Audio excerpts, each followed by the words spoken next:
चल पढ़ते थे पढ़ते थे इधर कीमती सामान है तो पता है नहीं मेरे पुत्र की शादी है मैं अपनी नूह का सामान चाहिए ना इधर कीमती जेवरात हैं चल पढ़ते थे मेरे पुत्र की शादी है अच्छा इने बारे को तो की सोचे ने जरा पूछते आवे रे इने बारे सोचे ने फेरी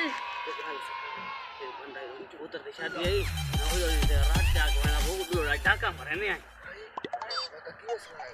मैं तो तुमने बड़ा टाका मरे ने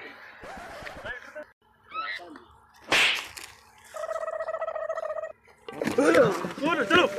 खजा फेर मार भाई हर भाई ये लो ये मेरा कीमती फेर मार भाई ना पे काका चल मैंने अच्छा क्यों ना लगाया है इनको ये सारा चोरी करते रहते थे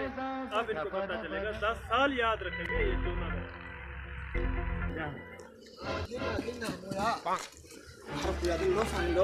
जुत्ता के साथ है जुत्ता नहीं साथ है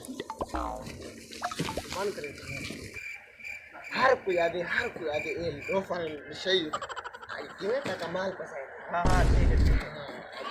नहीं है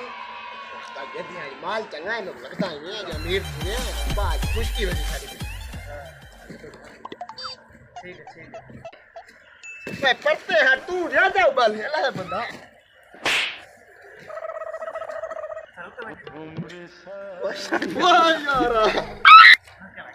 Oh no!